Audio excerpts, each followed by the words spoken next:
Beyond the Pillion is recorded on the traditional lands of the Kaurna people, and we would like to pay our respects to elders, past and present.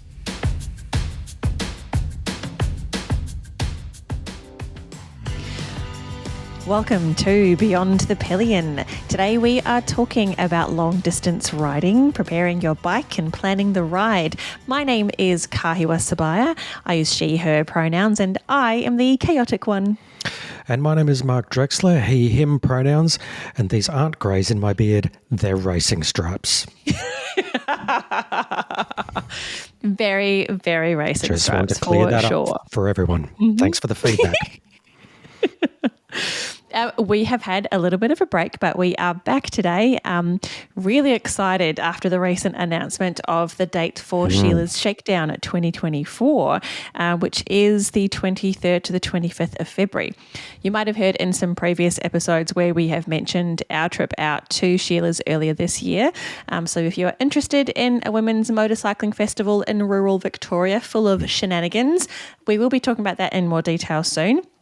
In the meantime, have a look for Sheila's Shakedown on the socials for a little bit more information. And in that vein, as we start looking ahead to February next year, for at least one of us probably heading across on a trip to the Shakedown, then we've started thinking about longer rides. So we have both started doing some longer rides this year. And when we talk about longer rides, sort of talking about rides where we're riding over several hours in a day and having overnight stops in between. And today what we're going to do is to summarise some of the things that we have managed to work out so far. Yes. And recently I did a trip out to the Clare Valley, which is around about kind of 160 Ks each way. Not a super long ride in the context of these things, but I was staying there for several days and travelling just by motorcycle. So it was actually a really good chance to think through storage and also riding solo away from home. And also then the trip earlier this year out to Ballin in Victoria for Sheila's Shakedown, which was a little bit more like 600 Ks each way. That was another great learning experience for me as well. Now, that Ballin trip, though, it was a bit different. It was a little bit of cheating at that stage, wasn't it? Because we did have a support vehicle on that one. Yes, we did. But it was still, I think, a really good learning opportunity, particularly for me being my first longer ride.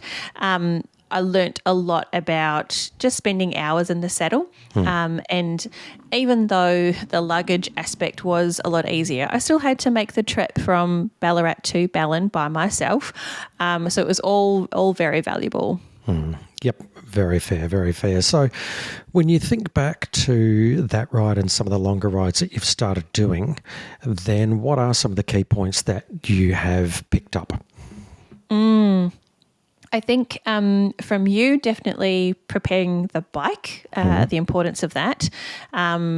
Also kind of planning the ride more generally. And for me in particular, it was about preparing my body. The last one of those I think we'll save for a later episode just around physical preparation for riding in general. But I think preparing the bike and planning the ride would probably be the two main things. Yep. That we will unpack in today's episode. Worth mentioning something that we're not going to talk about today, and that is prepping for camping trips. Yes. So for a couple of reasons. Firstly, that really does get into a world of its own. And secondly, that it's also something that we're really not qualified to talk about on that side of things. No, because, we are...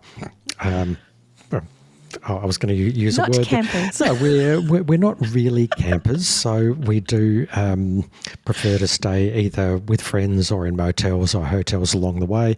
Maybe that's something for a future episode that we could get somebody who does some more hardcore adventure riding and camping to come in and do a sort of an extension to what we're going to talk about today about going away and carrying all of the camping gear as well as staying.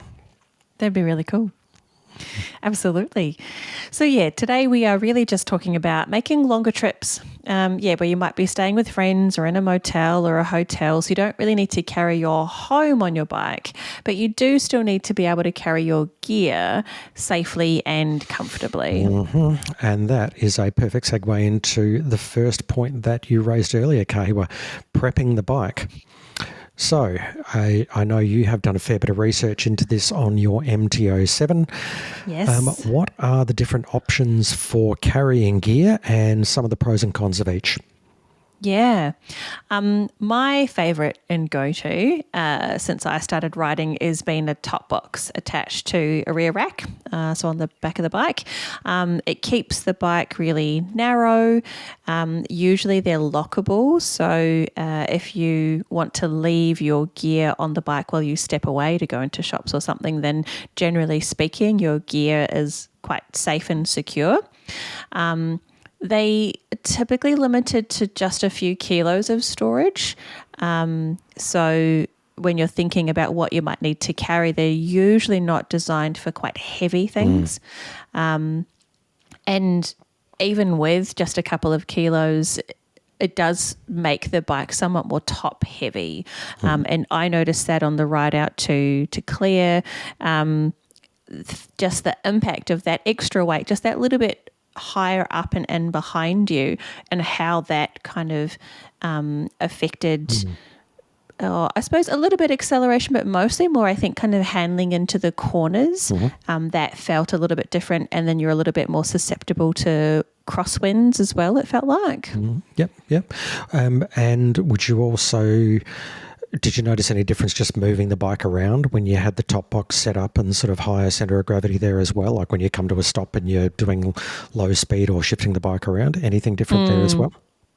Yeah, definitely kind of low speed riding, just that little bit more, needing a little bit more control and the control being slightly different. I'm somewhat used to riding around with a top box anyway. As I said, for me, it's my general preferred method of gear or storage lugging around. So that is quite a typical way that I would store things. But certainly given the other things that I had on the bike that day, it did, I think, have that risk of just being a little bit more unwieldy, a little bit more unstable, just having to take a little bit more focus. I'll throw something else in here about top boxes as well, and that is the temptation to overload your top box in terms of weight. Really resist that temptation, and the reason being is that it's not the top box where the limitation exists, it's more in the rack that attaches the top box to your bike. Now, if you put too much that overloads that rack, then you're not only overloading the rack, you're potentially overloading what is called the subframe of your motorbike. So the primary frame of your motorbike holds in all the big heavy bits like the engine. The subframe is typically on the rear of the motorbike and will often sort of have the rear seat section. They are designed to hold a certain amount of weight between the rack and the tail section. So I have heard of stories of people who have grossly overloaded their top boxes and ended up either bending or breaking either those racks, or in extreme cases damaging the rear subframe, so getting bends or cracks in the rear subframe. So yeah, do take heed of what the sort of maximum rating is of weight. I think top boxes, as Kahiwa said, that they have some really good advantages, but one of the things they're not great at is storing really heavy stuff. So you've been warned. What's next? I suppose for me, I think they're often designed for helmets or some jumpers or something like that, and so that's the kind of level of weight that when you're thinking about what it should be carrying, about that kind of weight. In contrast to another option that I almost had in place for my trip out to Clare, but couldn't quite manage it, but am keen to get set up and to hear what it's like on our new MT09, and that is panniers. So these sit towards the rear of the bike on either side. And so they are often a little bit more expensive, depending on how they're set up, but they can also offer more storage space, and the big advantage is that they keep the centre of gravity a lot lower. So there are a few different ways that you can get them set up, or different options for panniers. So one of those is where they just kind of clip over the back seat or the rear seat, the pillion seat of the bike, and clip. And other options where they are a bit more secured through kind of attachments to the frame to make them sit out and be a bit more structured. There are also options within there about whether they are just kind of zips or whether they are more lockable. And for both panniers and top boxes, there are a broad variety of options, but they're usually defined by the actual bike that you ride. And so this is where going to local bike store for advice on what is an option for your bike is going to be a really good first step to get a sense of what you can actually choose from. Yep, spot on. Similar-ish location towards the rear of the bike, and one that again is useful to kind of keep the center of gravity a little bit lower, and those are like bags that sit on the rear of the bike, on the rear seat itself. Yep. And so I had one of those, which was really, that's where all the super heavy stuff was packed into for my week away in Clare. And that was really great in terms of nice and accessible, really easy to get on and off. These ones were just kind of clipped. And you can actually pack quite a fair bit of stuff in that. I think that one was probably the size of a small backpack. Yep. And worked really, really well. Yeah, those ones, the thing I like about those are that they tend to be held on by clips that just click underneath the pillion seat. So there's no fitting of frames, there's no anything else that you need to do. You're simply just clicking on a couple of straps that go underneath. That way it's locked on there. Typically it's clicked, easy click to remove. And Kahiwa, as you've said, yeah, they might not be quite as big as some of the other storage mechanisms, but it sits at relatively low, and you can store heavy stuff on there because it is sitting on the pillion seat. So, yep, very good. Anything else? Yeah, I was just going to say they help to keep the bike narrow. If you're worried at all about width, Yeah, that's then true. those rear seat bags have the advantage of keeping the bike narrow, and also that lower center of gravity, lowish, in contrast to a top box in particular, but tend to be a little bit smaller. Yep. Smaller again, options are tank bags. So these usually sitting in front of you as the rider on the tank. They're often a lot handier to access when you're on your bike, and so particularly useful for things like navigation. There are some where you can set your phone or a similar kind of thing to display for navigation instructions. And they can be useful for that. Really easy to kind of take on and off the bike often, but they're really only designed for quite small things. And depending on the type of bike that you are riding, they can be a little bit awkward in terms of having a bag between you and your actual instruments of the motorcycle itself. Yep. And finally, I think another storage option to think about is a backpack. I think a lot of people ride with backpacks. There are some really well-designed backpacks for motorcyclists specifically that will have a nice kind of contour to your back, and also provide a bit of protection to your items with the type of fabric that they're made from. And they're often quite necessary. They're handy to kind of get on and off the bike. You don't have to do any kind of clipping. It's just there. But I think your advice, Mark, has always been to avoid them if you can, because the more weight that you're carrying on your back, the quicker you'll fatigue, particularly if you've got a bike that has any kind of sporty riding position. And when you're riding, conserving your energy is actually really, really important. Yeah, I think for shorter rides, commutes, things like that, backpacks are fantastic. And Kay's absolutely right that there are so many options out there that are really good backpacks that you can use. But as Kay will talk about a little bit later, the longer you are riding, the more important it becomes to conserve your physical energy and to keep your body as fresh as you possibly can. So that's where I think if you can avoid having any weight on your back and also on your shoulders, then it's just one less thing that is gonna tire you out over time. Yeah. I didn't have panniers set up for my ride over to Clare, but so I did have a backpack. But I purposefully chose a backpack that's more designed for hiking.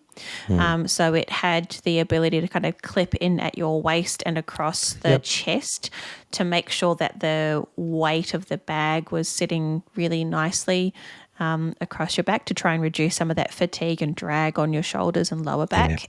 And purposefully packed that with as light as possible the things that were going to go in there. So that seemed to work pretty well. But again, that was only really a kind of 2.5, 3 hour ride. So it wasn't too big a deal. Yep. Look, great summary of options. I think whatever you do when you are decking out your bike ready to carry gear, just make sure it's really safely and securely attached. Avoid anything that is dangling and flapping around. At the very best, it's going to give you the absolute irrits after an hour or so of riding if things are flapping around, belting against you. Worst case, something's going to get loose and is going to get tangled.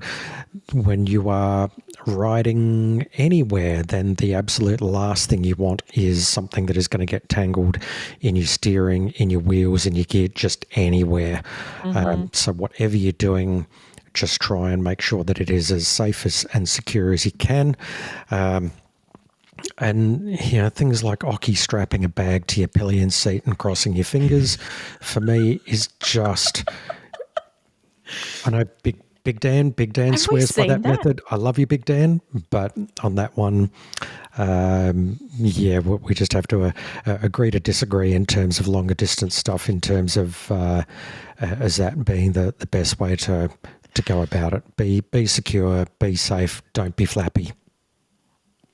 Don't be flappy. Don't be flappy. Words to live by. Shout out to Big Dan. I really love Big Dan. He's a man mountain. Anyway, yes, secure, safe storage options. I think one of the things that I find quite frustrating with a backpack in particular is when you've tightened it and you get the little flappy bits at the end of the straps. They are very annoying. They are very distracting. And particularly if I look at, a shadow or something and I see something flapping, then that makes me very anxious. So I quite like using rubber bands. Just always making sure I've got rubber bands to tie things up, and you can usually secure things relatively well, at least for a short amount of time with that. But yes, safety is important. We're all about safety, and also just making sure that you're feeling really confident and comfortable in however you choose to carry your gear across those different options or something else. Making sure that you're feeling good, that it works for you, it works for your bike, it works for the type of riding that you want to do. I think it's also worth considering that there may be a combination of some or all of those options, and that might be different for different rides at different times for different bikes. And the easiest way to reduce your storage requirements is to simply take less stuff. Even if that means making some tough packing decisions. And I say that as someone who very much struggles to pack less, as much as she tries ever so hard to be a a light traveller, that very rarely ends up happening. That's all right. I think it's a common challenge. Now, so that really sorts out prepping the bike. Now, let's talk about... Well, apart from all of the regular things like doing a service check, True. making sure your maintenance, remembering to do your daily or Yes. your pre-ride checks on Very a good regular points. basis, all of Very those good things points. that should always be doing anyway, Yep. very, very important to do before any long ride, particularly if you're going to be going anywhere, particularly remote or rural. Very true. Very true. Yeah. Go back listen to the earlier podcast episodes. I can't remember which episodes, but about daily checks and just general keeping your bike in good condition. Because Yes. yep, Kahiwa, you've nailed it there. That the last thing you want is to be stuck in the middle of absolutely nowhere and find out that something completely avoidable has now cropped up. Yes. Yeah. So thank you for the reminder. Now, the route. Let's talk about route preparation. Kahiwa, some of the factors that you are considering when you are preparing a route for a longer ride.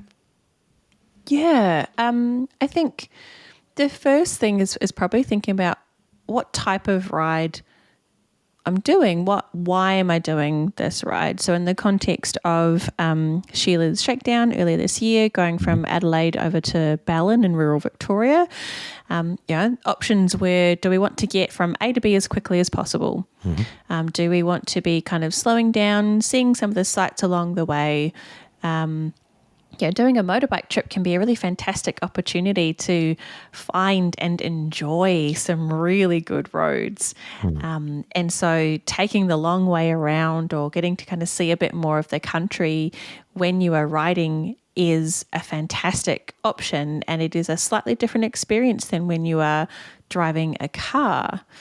Very much so. We and on that Sheila trip, Kay, we took the very direct route over to get there as quick as we could.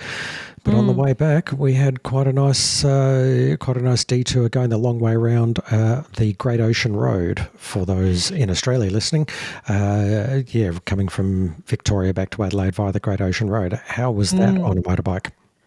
It was marvelous. It was really, really lovely. I think an example of a fantastic road worth spending time on and worth actually riding the motorcycle. I think, because we were taking turns, one riding the bike, one driving the car, the times when I was driving were not nearly as fun as when I was actually riding the bike. And so I think that's a really great example of a long ride, being that option of A to B relatively quickly. I think even then we still factored in some breaks and thought about how many hours riding maximum did we want to do in a day.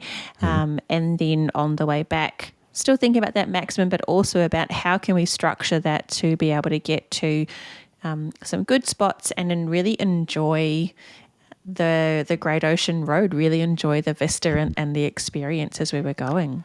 Yeah, and no matter where you go, do your research and you'll probably find that there are alternative routes, whether you're on-road, off-road, combination, whatever, that are going to be worth seeking out and doing. And it is a different experience on a motorbike. Great Ocean Road is probably one of the best examples, I think, going around of something that it's great in a car, but on a motorbike it's just something else. So take the time, do your research, and if you have the time, then stop and take it in, enjoy it. Absolutely. So what next?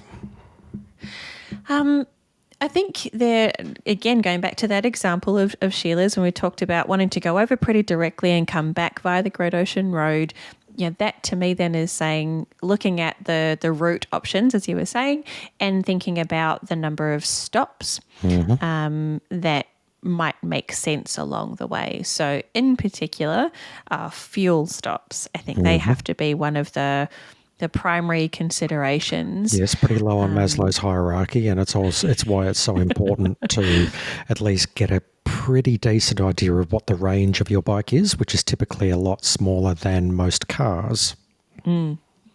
Yeah, I found it really helpful in the lead up to Sheila's to to do a few tests of just trying to go as far as possible on one tank. And get a sense of what a fuel economy around the city or a bit of a mixture in city and highway riding might look like. And then also looking at the capacity of your tank, which should be in the instruction details of your motorbike, or probably can also search for it online. And getting a sense then around how many kilometres should I be able to do comfortably before I have to start freaking out. Spot on. Absolutely spot on. But it's also as important to be thinking about scheduling stops to help keep your body and your mind fresh. I think that's also on the bottom level of Maslow's hierarchy there too. Yep, absolutely it is. Riding a motorbike is absolutely more physically and mentally taxing. So do not expect, as you start thinking about longer rides, that you can spend as many hours travelling in a day on your motorbike as you would in a car. You are going to burn more energy, firstly because of how alert you need to be on a motorbike. Just because you're on a motorbike, that is more mentally draining, and more physically draining because you're not sitting in a nice comfy armchair on cruise control, pretty much just vaguing out while the car does the work. You are on a motorbike, you are doing more physical work, and that will drain you over time. And also, when we've talked a lot about risks, particularly in the earlier podcast episodes that we did. In this one, if you make a mistake on a motorbike, then the stakes are much higher. So, all of those road safety warnings that you hear about taking regular rests, that they apply even more so on a motorbike because the stakes are just far too high. So don't push through fatigue barriers. It is absolutely not worth it. I 100% agree and endorse that message. I think it's important to have a bit of self-awareness around how much you can concentrate in one go. We know of people who ride 5, 6, 8 hours a day totally fine, don't bat an eyelid, and I am just impressed by that level of concentration because I do not have that. For me, it looks like probably a maximum of 4, maybe 5 hours in a day, with sufficient breaks. And that was one of the things in terms of preparing for Sheila's that I tried to do, was just getting longer stints on the bike ready to go, and get my mind and my body used to riding for up to an hour, hour and a half, 2 hours in one go. But there's also things that we can do to help maintain that mental energy and that physical energy around snacking. So trying to have a good variety of options for snacks that are a little bit of kind of instant high GI sugar carbohydrate options to kind of get that ping back up, but also things that might be more slower processing carbs and protein to kind of help the body just stay a bit fueled whilst not expending too much energy actually processing. And obviously keeping hydrated. So, regularly stopping for water in particular, that's crucial for your brain to be able to function well. And I know that it's easy to avoid drinking water when you're riding on a motorbike because it's that little bit harder to kind of have to stop and drink or find places to go to the toilet if you need to. But it is really, really important to keeping your mind and your body okay. So when we're thinking about preparing and planning the route, that's looking at how long might we have in terms of kilometres, but also in terms of like hours between each stop. And what are the options there for fuel, for snacks, for hydration? Yep. And look, adding in mine as well, I think probably 3 90-minute stints in a day is probably about it for me as well. I think much more in terms of time rather than kilometres. And yeah, 90 minutes at a stint, and that's about when my concentration starts to wander as well. So yeah, I could probably push for more, but again, it's that question of at what point are you starting to not really be at your best as a rider, and just don't push into those zones. It is just not worth it.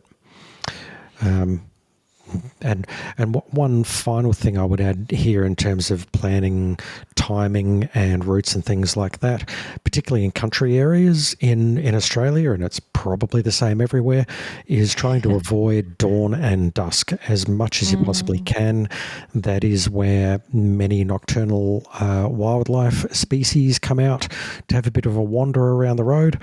And if you, hopefully you never do it. I've had it in a car, never on a motorbike, but coming face to face with a probably 100-odd kilogram kangaroo at 100 k's an hour is not something you want to experience ever. No, so if you can avoid, anybody that's done it will tell you the same thing.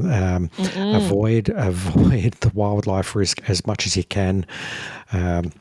So yeah, dawn and dusk, just plan not to be on the road, and if you have to, then exercise extreme caution. Yes, absolutely. It is a frightening thing, and one where you get to test your reflexes and also your safety emergency stopping capabilities. It is terrifying. It's also worth mentioning here to keep a close eye out on the weather, and to be as prepared as possible for all different outcomes. Nothing is going to suck your energy and concentration out of your body more than being overly cold or overly hot. So do your forecasting, plan for the worst, hope for the best. This is where layers are really, really important.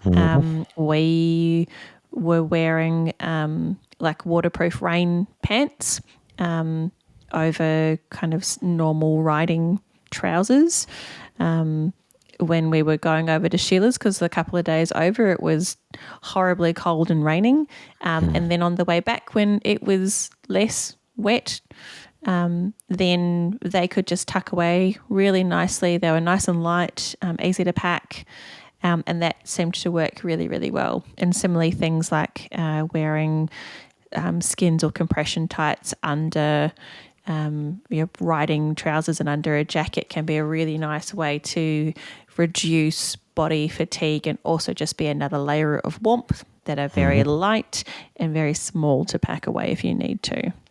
Yep, totally agree. And I reckon for me, the cold actually sucks more energy out of me than the heat does. Riding in those conditions over to Sheila's where it was about, I think 8 degrees at one point along the way, 8 degrees Celsius, and the rain was coming in at about 45 degrees.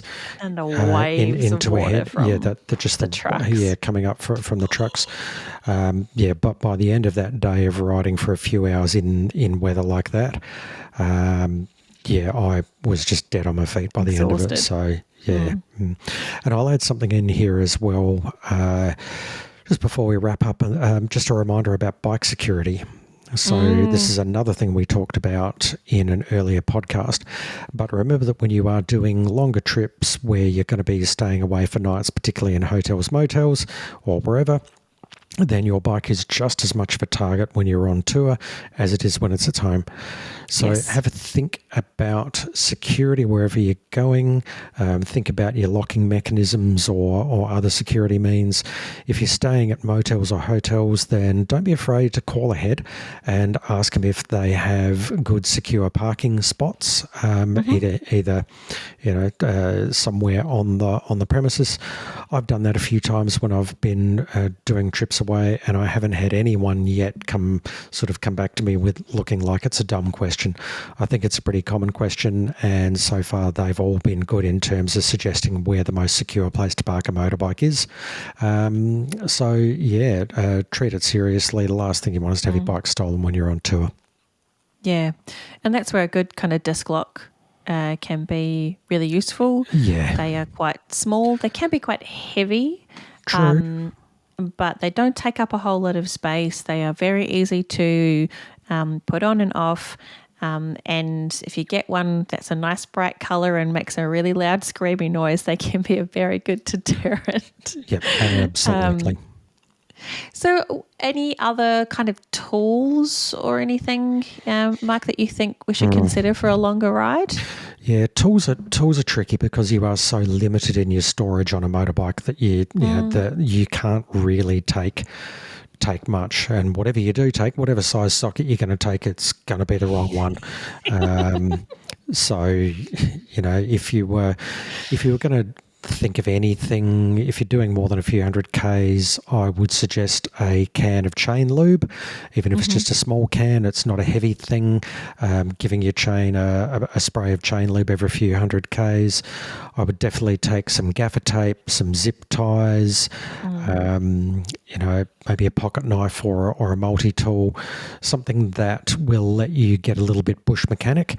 If you do, something comes loose, something falls off, you have a low speed drop in a car park and you just need to tape yourself up until you get back to civilization.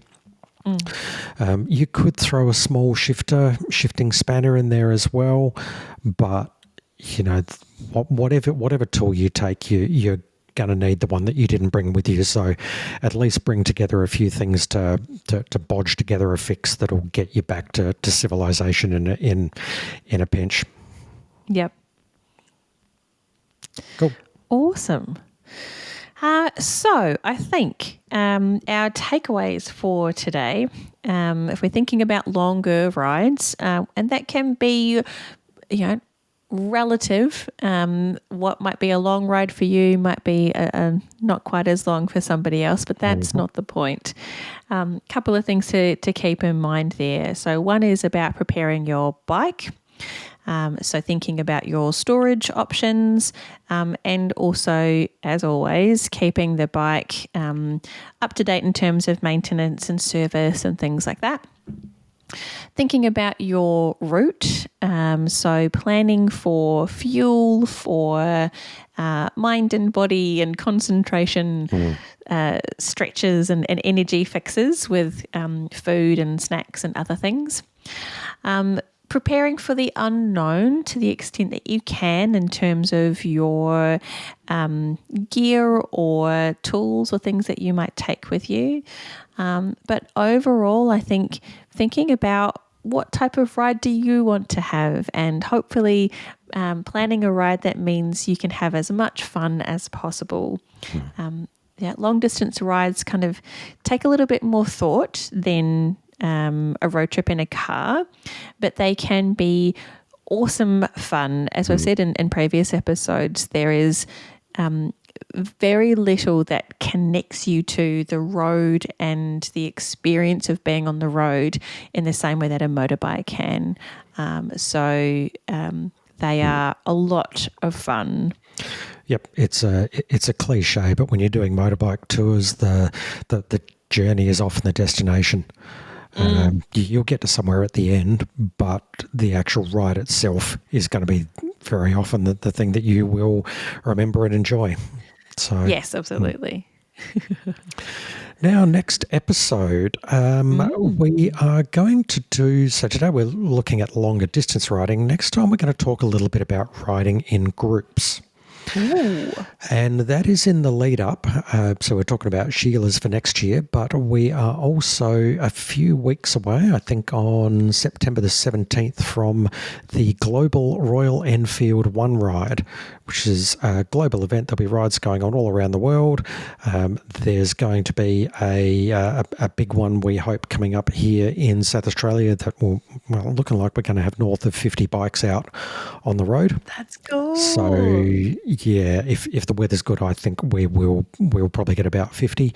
And that's a big chunk of people to all have on motorbikes, all riding in one group, heading down to the same destination. So we're going to have a bit of a chat about some of the things to think about when you are riding in a group, particularly if it's not something that you have done before. And in the meantime, for those who just can't get enough of me, I'll also okay, that narrows it down. I've been asked to do an interview on Coast FM here in South Australia on their Moto Chat segment on September the 6th at 7 p.m, which is going to be talking about One Ride and just giving a bit of background on the event and why, for anybody that has a Royal Enfield, they should be coming out and having a whole bag of fun. So that'll be next episode. Look at you plugging like a pro. I know. It's all about cross-pollination or something. I don't know. Cross-promotion. Yeah, but it is very exciting. It is... I'm quite jealous that I don't have a Royal Enfield just to be able to join in the One Ride. It looks like it's going to be a lot of fun. Maybe I have to borrow one or something. We can talk. We know a man. Until next time, please ride safe and have fun. Beyond the Pillion is brought to you by Kahiwa Sebire and Mark Drechsler, and with the support of Women Moto, the online magazine for women motorcyclists. Go to womenmoto.com. If you liked today's episode, please remember to rate, review and subscribe and tell a friend. It helps others find the podcast.